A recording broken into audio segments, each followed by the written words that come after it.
It's been over 4 years since Joe Biden took office and over 6 months since he left, and the American people still don't know who was running the country during his presidency. Mike Howell is the president of Oversight Project.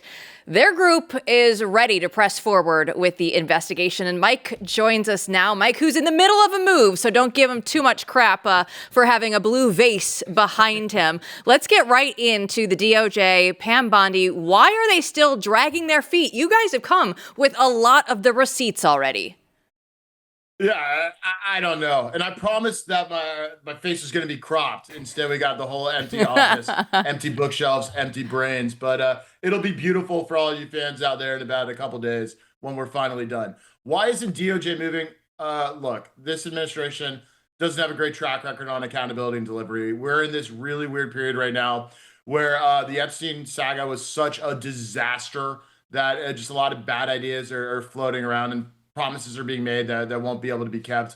The easiest promise they could keep would be on the autopen case. I mean, it is all laid out. It is actionable. The promise is no one's really in charge or running with it. We have sued for certain materials, like what legal opinions were relied upon. Those things are just sitting there. They could be sent over and made public instantaneously, but instead, the Department of Justice, who hasn't asserted full political control of the department whatsoever, has their career attorneys, particularly in the U.S. Attorney's Office in D.C. This is Judge Janine's shop now, and she hasn't taken control. And so we have basically their line attorneys saying, screw off. We know you sued us. We'll get back to you in September.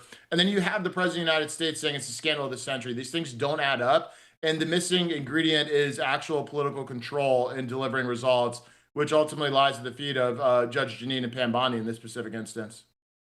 So, I mean, this really is remarkable. I mean, like you said, the President of the United States of America has said, President Trump has said, made very clear, this is one of the most important things out there to really take care of, to establish justice and make sure that this never happens again, where we have a president where we don't really know who the president really is.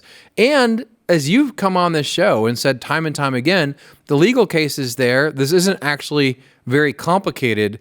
This is a place in which they could actually prosecute someone.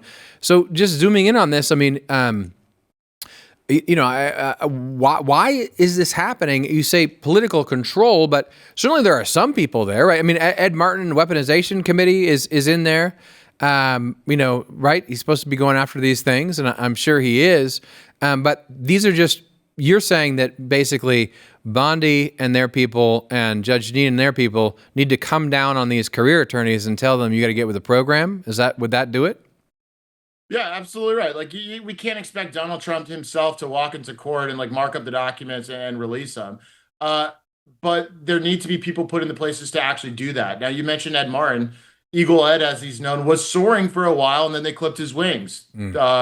Tillis took him out in the Senate, and the Trump administration, frankly, allowed it to happen.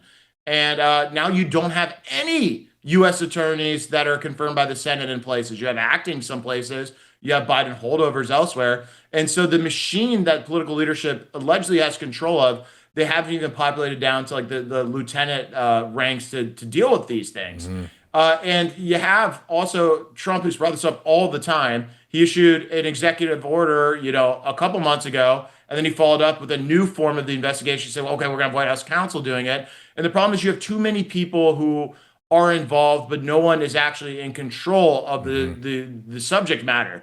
And so no one does anything. This is why, we called for that special commission to look back of all the weaponization areas and actually give it authority. Right now, there's not a lot of authority that's out there that's being shared. Basically, you see Attorney General Pam Bondi on TV, and you don't really hear from anyone else. And so I think it's a function of the media environment, and she needs to be the one on television all the time talking about what they're doing, and therefore other people can't be out there running and putting points on the board. And, Ed Martin, as awesome as he is, and I'm a huge supporter, I think the Eagle should soar once again. He doesn't have the authorities. He has a working group, and he is in the pardon office, but they need to supercharge people like Ed, if not Ed, to actually have the ability to charge folks, to go gather documents, to produce things, to actually understand what's going on and to communicate it, which is also another huge problem. And so it's a systemic mess right now, too. So basically they need a point person. Martin's wings are clipped. and they don't have that there. So in terms of a solution, are there people, do you think, around Bondi and Judge Jeanine who are aware of this and are on the right side of this? Not at the highest levels, no. I think they understand it's a problem. It's a pain in their rear end at all times. They want to go out and do other things, and they have a base who's still asking them to do the things that they thought they were going to do when they got into DOJ, to focus on the accountability, the reform, the transparency. And I think they just want to move off it and get to other things that they'd rather highlight.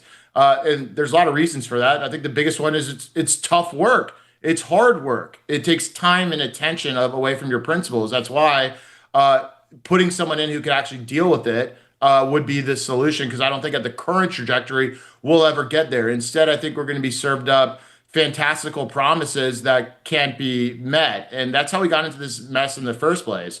And it's especially taken off since the Epstein, drama and the terrible memo that came out. Basically, there's this environment where everything that they can get out, they want to get out and promise things, promise the moon, but we're just going to be back in the same place in a few months when we don't get the moon. And it's a death spiral of sorts, and it's losing a lot of credibility. And I think ultimately what we don't want, but which very well could happen, is it could be a defining part of President Trump's legacy, or the failures here. It's too early to say it can't be fixed, because it certainly can.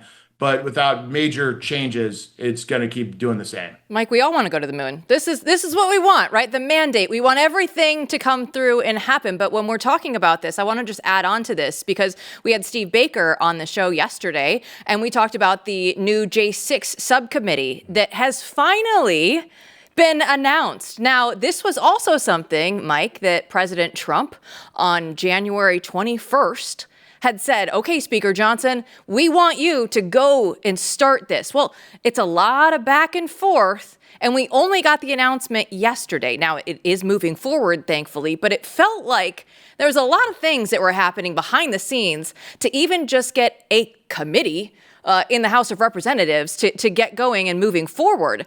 Why is this such a systemic problem right now when Donald Trump is specifically asking for, an autopen something here, a J6 something there? Why is this so hard? Yeah, great question. I think it's frankly a political issue. The Republican Party is not unified whatsoever.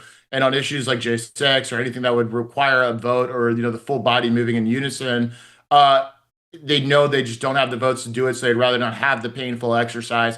They'd rather protect the worst of the worst moderates for re-election purposes than do anything to deliver actually on the agenda the broad 77 million actually won.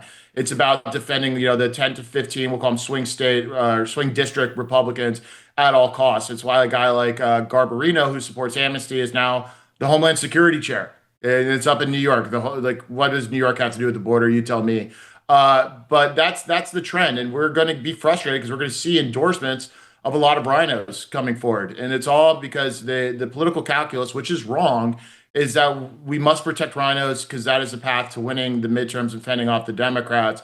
Whereas the inverse is actually true. We're going to lose unless we deliver on the promises, even if that makes the rhinos uncomfortable. And I think without Trump on the ballot, MAGA's turnout's not a guarantee, and so I hope we don't have to realize the political mistake that's being made. I hope it changes before then, but that's the core of it. And really quick on the January 6th subcommittee, that is not what Trump asked for. He asked for a full committee.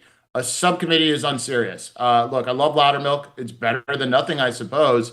But remember, we had a subcommittee called the Weaponization Subcommittee who got, $20 million in access, only spent like $4 million to give their staff predominantly raises, and returned the rest. And so that's the same structure in which this new J6 committee will be, inside judiciary, reporting up to Jim Jordan. So if you're happy with what Jim Jordan and the Judiciary Committee has done in recent years, you're going to love this subcommittee. But if you're not happy, get ready for more of the same.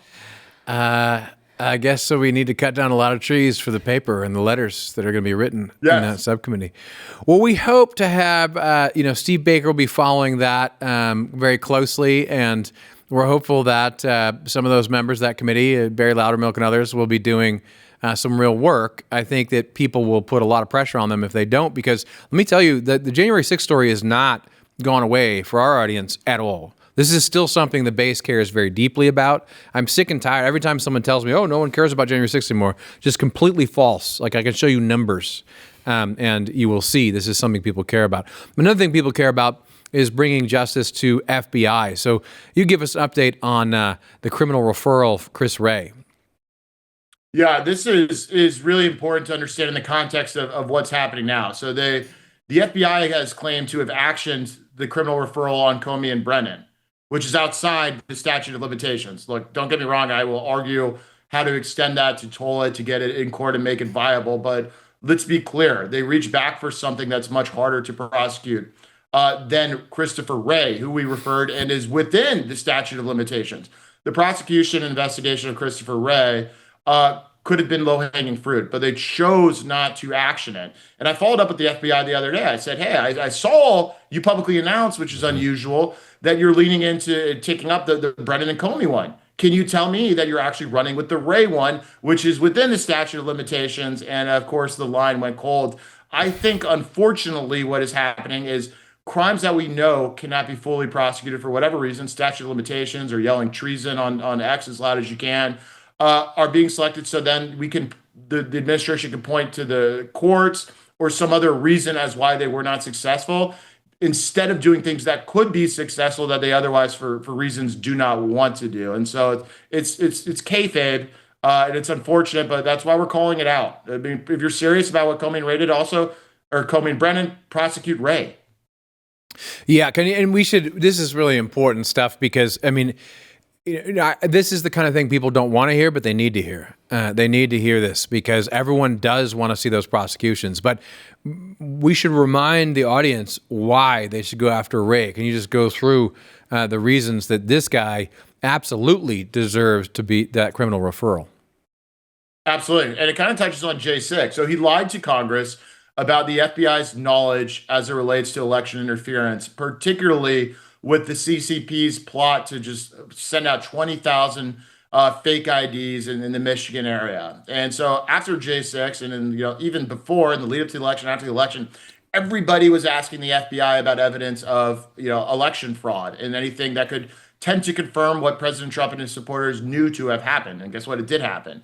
And instead of coming forth with that information, Christopher Wray on multiple occasions categorically denied that there is anything major. And 20,000 CCP fake IDs in Michigan is, guess what, pretty damn major. And so that's the theory on which he could be prosecuted, lying to Congress, USC 1001, up to 5 years, and within the statute of limitations. There's a couple other things in our criminal referral, but that's the meat of it. We have been getting document dump after document dump. It feels like there is actually some justice, right? We haven't gotten to the actual justice part, but it feels like we're on the steps, on the way to justice, at least when it comes to the Russia collusion hoax. Now, I didn't think that in the document dumps that we would get like Hillary Clinton on tranquilizers, but that was in there. I want to get your take on just everything that has come out of ODNI, because we have so many documents and so much news that is really just reaffirming what a lot of people in this audience already suspected. Yeah, that's absolutely right. A lot of these are just additional data points and fact patterns that have already been established. Like we knew already that Obama and his intelligence community cooked up the Russia hoax, but this is a dramatic data point that further confirms it. And I'm glad they did it. And I think Tulsi Gabbard gets the A plus in the we'll call it the Trump administration oversight power rankings. She's number one and has sat atop number one for a while, and it doesn't look like anyone's going to take her down because she's actually releasing stuff. Where things get trickier are the accountability and the follow through on it. But gold stars and high praise for her continuing to push out documents. I think, paradoxically, as a former Democrat, she has her ear closer to the base that voted for President Trump and what people expect and deserve. And I think a lot of other people in the cabinet don't and think they can just power through it and message through it and shiny object through it. And I'm so glad that Tulsi Gabbard's there because she's putting out a standard that others should strive for. And this is tough. We all love President Trump and are huge fans of what his administration is doing broadly. That being said, it doesn't get better if we all just pretend in this area it is good and doesn't need any help. I think this is a constructive exercise that I'm glad that is happening. I wish, things were going well and we didn't need to have it, but if it's not going well, we should be having it. And so that's why people calling for it, asking the right questions, analytically looking at the information that is released is so very helpful to the end. And I hope we'll get there, but I know we won't get there unless we keep having tough conversations like this one. Yeah, I mean, the fact that we have people in the GOP who are basically talking about, pathways to citizenship, amnesty at this very moment when the base wants something else. I just think you made a really important point, though, and I've been thinking about this too. The fact that Tulsi is a former Democrat, I want to reiterate that, is what you're claiming. She's a former Democrat, so she has her ear closer to the ground with the actual base and Trump's voters than many of these red state, Republicans who really they don't, and they don't know what's going on. So that's why it's so important that we continue this work here at Blaze and that you continue to push, because, as you said, this is constructive. This is about implementing the mandate, not about tearing down the administration. But we have to be honest here. I mean, the amount of pressure that actually is on the administration, whether they realize it or not, to actually bring about convictions and prosecutions is enormous, because it just moved from Epstein to everything else through collusion. So, the disappointment will be felt, I think, by this White House. That being said, I think they do listen, which is why this is your work is so important. I appreciate that, and to foot stomp it, either MAGA eats the establishment or the establishment eats MAGA, and I think Gabbard has her ear closer to MAGA. But what's happening now, and the real political long-term threat is, I think, you call the game over right now and blow the whistle. Establishment eats MAGA and the Republican Party turns back to old. And I think that's going to get worse when Republicans who call for amnesty and things like that get things like the Homeland Security chair or a Trump Truth Social endorsement. And so that's the exercise we're going through, and why delivering on the core issues that the base wants to restore their faith in politics is so important. It's going to be a long road ahead. Mike Howell and the Oversight Project, they get an A+ from the mandate. That's for sure. Mike, thanks so much. All right. Thanks for having me, guys.